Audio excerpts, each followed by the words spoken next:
The following podcast is a Lady K Enterprises production.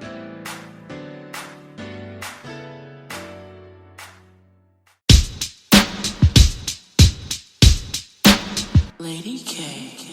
Welcome, and thank you for tuning in to Lady K Chat, a podcast that is designed for all women to become better versions of themselves, which is broadcast every Tuesday and Thursday at 6 p.m. Eastern Standard Time. Various subjects will be speaked upon, such as relationships, personal development, health and wellness, wealth building, children, and so much more. She is a two-time Amazon best-selling author, an international speaker, and life coach. She is Kalima, aka Lady K.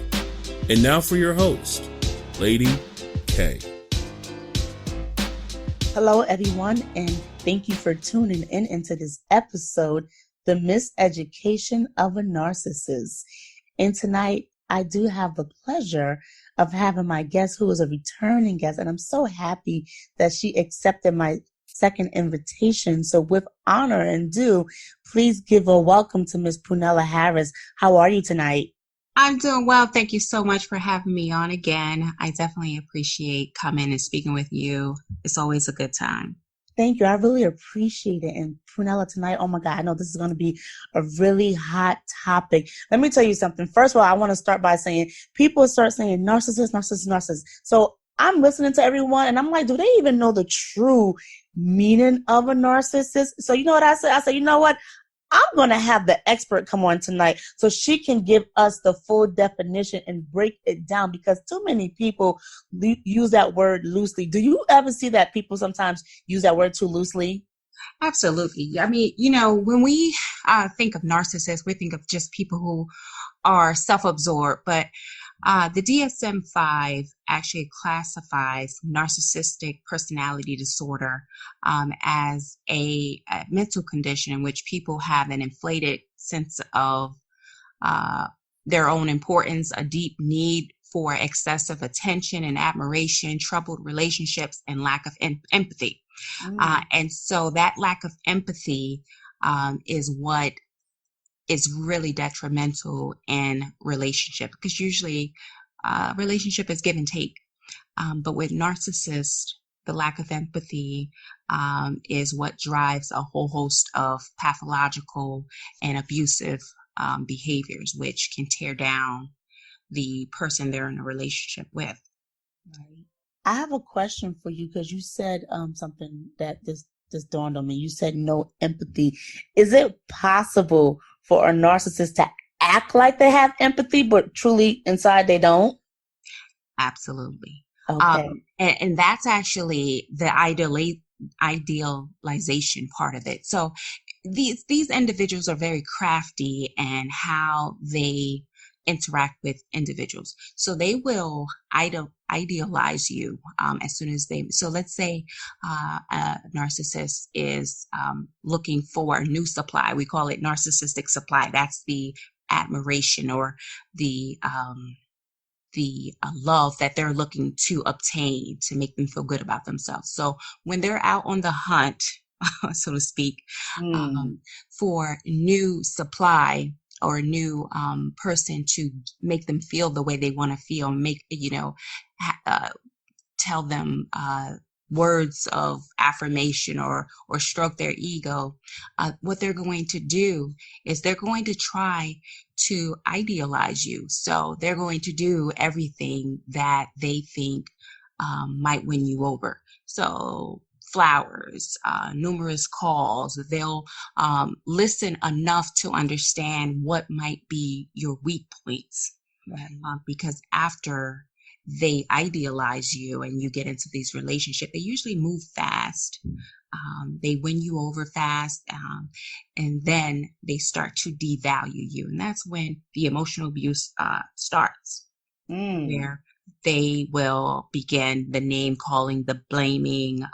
There's a whole host of emotionally manipulative tactics that they will use to break down their victim. Right. To submission. Right. So with that being said, are there different types of narcissists? Yes. There are there are two types. There's the grandiose type, where those individuals are easy to spot. Those individuals have a sense of importance. They're very verbally overt, extroverted. They have a sense of self-importance. They are very competitive individuals. They can be seen as highly conceited, superficial, arrogant, attention-seeking.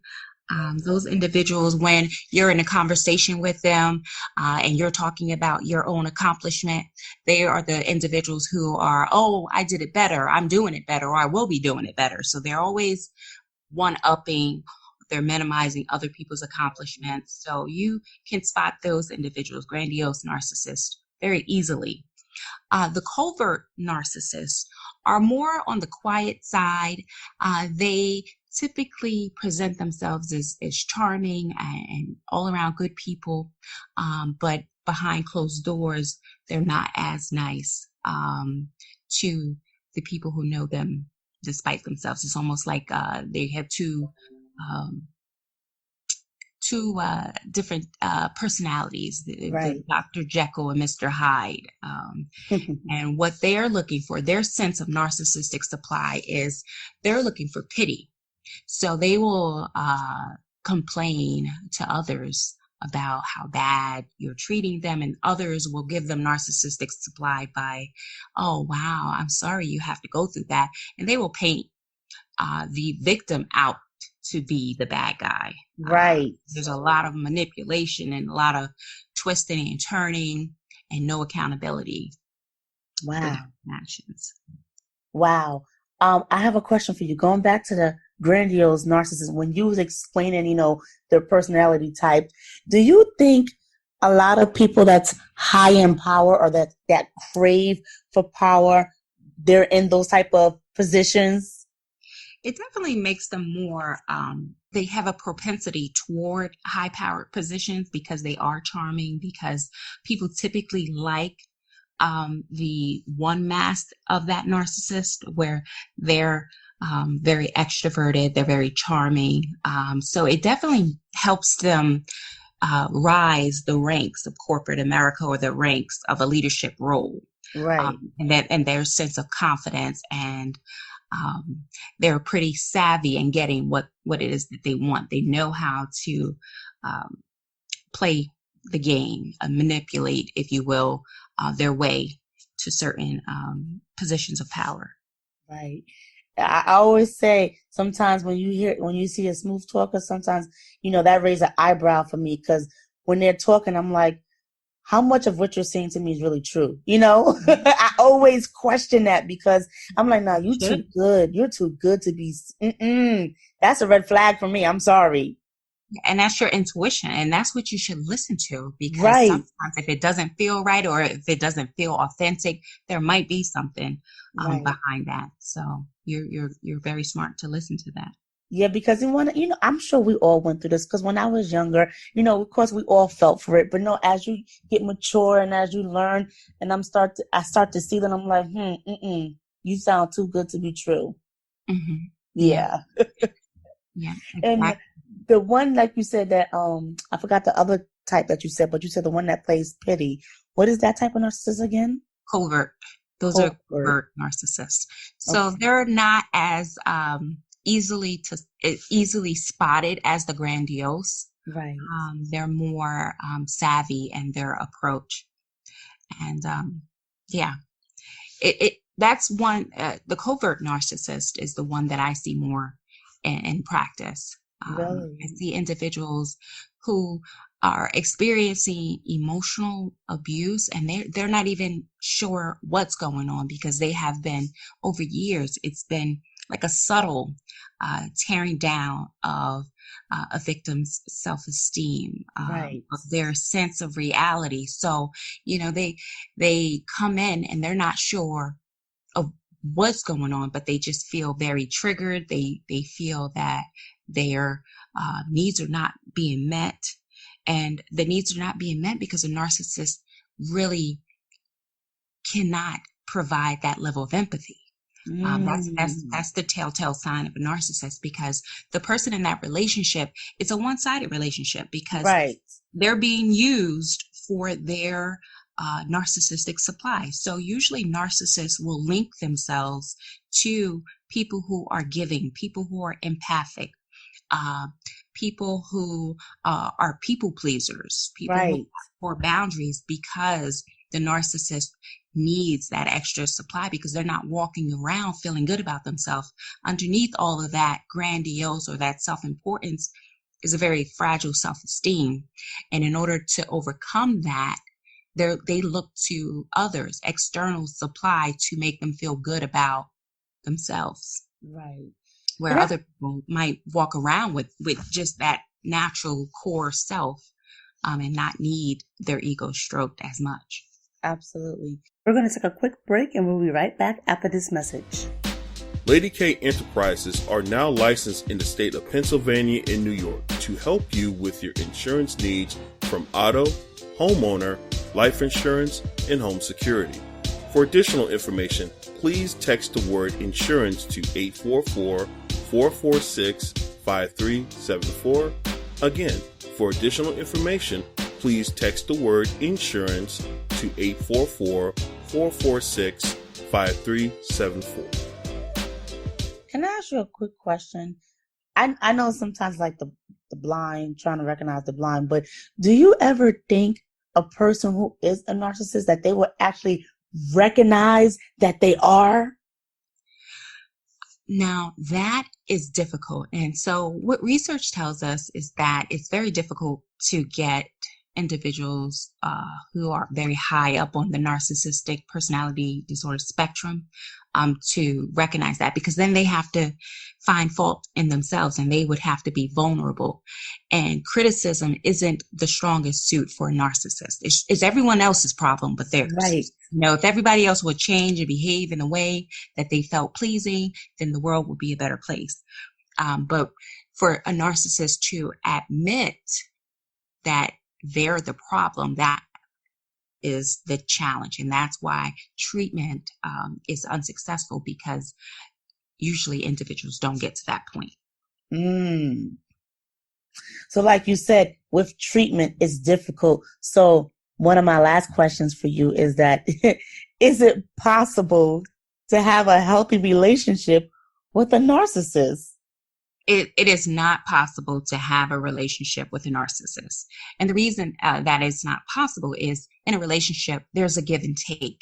And narcissists are takers. Mm-hmm. So usually individuals in that relationship with a narcissist are giving their love, they're giving their support, they're giving their admiration. But the narcissist, because they lack empathy and because they don't see the person they're in a relationship with as a equal, as a person, they only see what it is that person can do for them, what they offer them. It's never that give and take, that mutual reciprocity.